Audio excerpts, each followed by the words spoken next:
Italy का एकीकरण। 19वीं सदी के मध्य में इटली 7 राज्यों में बटा हुआ था। कितने राज्यों में? 7 राज्यों में, जिसमें से सिर्फ केवल एक हिस्से पे सार्डिनिया पीडमॉन्ट में जो हिस्सा है उसका नाम ही है सार्डिनिया पीडमॉन्ट। देखिए कितने हिस्से हैं? 7। और जो ये सिर्फ एक हिस्सा है ना, ये वाला, इस हिस्से पे इतालवी शासक है। बाकी जितने भी हिस्से हैं उस पर कोई दूसरा शासन कर रहा है। तो इस तरीके से इटली पूरा बटा हुआ है। अब देखिए इस मैप को ध्यान से समझिए। जो उत्तरी हिस्सा है, ये वाला उत्तरी हिस्से पे जो ऑस्ट्रिया के हैप्सबर्ग राजवंश है वो लोग शासन कर रहे हैं। बीच में पोप है। बीच में कौन है? बीच में आपका पोप। ये जो पिछला हिस्सा है वो पोप है, इसमें पोप का साम्राज्य और शासन है। और वो सबसे निचला हिस्सा है, मतलब जो दक्षिणी हिस्सा है, कौन सा हिस्सा? दक्षिणी हिस्सा, वो सिसिलियों के अंतर्गत है। वो सिसिली के राजतंत्र है, यानी कि जो स्पेन के बुर्बो राजवंश हैं उनके अंतर्गत है। तो इस तरीके से पूरा यहाँ पे संरचना है। और ये हिस्सा है ये सार्डिनिया पीडमॉन्ट है, और यहीं पे है कौन? इतालवी शासक। इसके जो जस्ट बगल में आपको दिख रहा है, ये जस्ट बगल वाला है, ये भी बड़ा इंपॉर्टेंट है। जस्ट बगल में ये है, ये देखिए, ये है फ्रांस। तो इस पूरे इटली को एकीकृत करना है, तो ये कैसे होगा इसको हम लोग आज समझेंगे। ध्यान से सुनिएगा। देखिए सबसे पहले जूसेप्पे मैत्सी नामक एक व्यक्ति था। कौन था? जूसेप्पे मैत्सी। उसने प्रयास किया था। उसने 1830 के दशक में इतालवी गणराज्य बनाने के लिए एक अपना कार्यक्रम प्रस्तुत किया, और उसके उद्देश्यों के प्रसार के लिए एक यंग इटली नामक एक गुप्त संगठन भी बनाया था। लेकिन हुआ क्या कि 1831 और 1848 में जो क्रांतिकारी विद्रोह हुए वो असफल हो गए। क्या हो गए? असफल।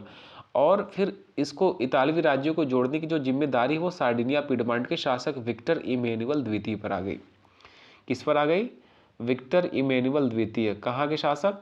सार्डिनिया पीडमॉन्ट, क्योंकि सिर्फ यही है जो इतालवी शासक के अंतर्गत है। और यही के शासक कौन है? विक्टर इमैनुअल द्वितीय। जब उनका जो प्रोग्राम था पूरा फेल हो गया, असफल हो गया जूसेप्पे मैत्सी का, तो अब इनके ऊपर जिम्मेदारी आएगी कि भैया अब तुम शासक हो, तुम राजा हो, तुम इतालवी हो, तुम पूरे इटली को एक करो।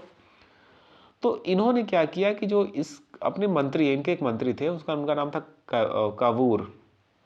तो इनके एक मंत्री थे कावूर। उनको कहा कि देखो यार, ये जो आंदोलन है ना, इसका नेतृत्व तुम करो। भाई राजा खुद थोड़ी जाएगा फील्ड में दौड़ने भागने। तो कावूर ने क्या किया? सबसे पहले कावूर ने किया कि ये जो बगल में फ्रांस बैठा है ना, देखिए अगर यहाँ पे कौन है? विक्टर इमैनुअल द्वितीय, मतलब ये है इतालवी शासक। अगर ये चाहता है कि अगर इन पे आक्रमण करूं, तो फ्रांस यहीं बैठ के देख रहा है, फ्रांस बगल में बैठ के देख रहा है, समझ रहे हैं? वो तुरंत आक्रमण कर देगा। तो कावूर ने क्या किया कि सबसे पहले सार्डिनिया पीडमॉन्ट के शासक इनके और इनके बीच में एक संधि, मतलब एक चतुराई से एक संधि करा दी कि देखिए आप आक्रमण मत करिएगा, बाद में कुछ आप फायदा ले लीजिएगा।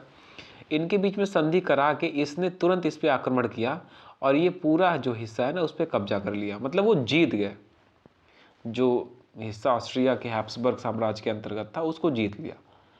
अब उसके बाद ये लोग क्या करते हैं कि अब यहाँ से अब अगली बारी है कि अब भाई इतना कब्जा तो हमने कर लिया, इस पे तो हमने विजय हासिल कर लिया, लेकिन अब जो ये हिस्सा है इस पे कैसे कब्जा करेंगे, इसको कैसे जीतेंगे? तो इसके लिए इन्होंने एक सेना तैयार की, और उस सेना का नेतृत्व किसने किया? गैरीबाल्डी ने किया।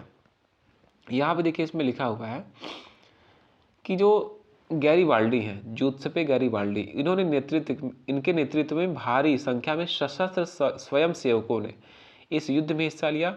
1860 में वे दक्षिण इटली और 2 सिसिलियों के राज्य में प्रवेश कर गए, और स्पेनी शासकों को हटाने के लिए स्थानीय किसानों का समर्थन पाने में सफल रहे। मतलब गैरीबाल्डी सशस्त्र स्वयं सेवकों के साथ युद्ध में हिस्सा लिया, वहाँ के सैनिकों का भी समर्थन पा लिया। तो जब सैनिक ही युद्ध में हिस्सा ले लेंगे तो फिर बहुत अच्छी बात है, फिर तो जीत ही जाएंगे।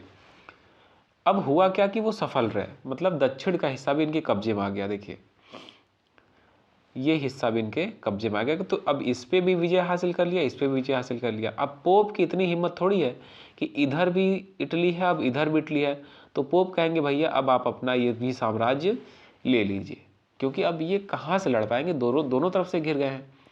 तो इस तरीके से पूरा जो इटली है उसका क्या हुआ, एकीकरण हुआ। और आश्चर्य की बात यह है कि जो वहाँ के किसान, जिसने गैरिबाल्डी की मदद की थी, जिन्होंने इस आंदोलन में हिस्सा लिया था, उनको भाई साहब ये भी नहीं पता था कि जो इटालिया है उसके बारे में कभी सुना भी नहीं था। उनको लगता था कि जो ला इटालिया है ना, वो एक विक्टर इमेनुअल की पत्नी है। समझ रहे हैं? तो ये लोग इतने अनपढ़ टाइप के लोग थे, लेकिन फिर भी क्या हुआ, बस देशभक्ति थी, देश प्रेम था, अब लड़ गया देश के लिए और अपना मतलब एकत्रित किया, एकीकृत किया देश को। तो ये सारी चीज़ आप देखिए, इसमें काफ़ी समानताएं देखेंगे अगर आप ध्यान से देखा जाए ना। तो अब जर्मनी का एकीकरण और इसका जो इटली का एकीकरण, इसमें कई सारी आपको कई हिस्सों में काफ़ी समानताएं दिखती हैं, क्योंकि आंदोलन दोनों देश में हुआ अपने देश को एकीकृत करने के लिए। ठीक है, राष्ट्रवाद की भावना जो थी वो दोनों ही देश के लोगों में थी। उन्होंने अपने देश के लिए लड़ाइयाँ लड़ी। वहाँ पे कौन थे, जिन्होंने रक्त और लौह की नीति अपनाई थी, ऑटो वन बिस्मार्क। ठीक है, तो वहाँ पे ऑटो वन बिस्मार्क ने क्या किया, लौह और रक्त की नीति अपनाई। और यहाँ पे आप देख रहे हैं कि कैवूर हैं और गैरिबाल्डी हैं, ये सब पूरा आंदोलन में हिस्सा ले रहे हैं। तो ये सारी चीज़ें अगर आप देखेंगे तो आपको काफ़ी चीज़ें, कुछ चीज़ें समान लगेंगी। तो ये था आपका इटली का एकीकरण। आप इसको अगर नहीं समझ में आना तो एक बार दो बार देखेंगे, पढ़ेंगे तो चीज़ें समझ में आएंगी। ठीक है।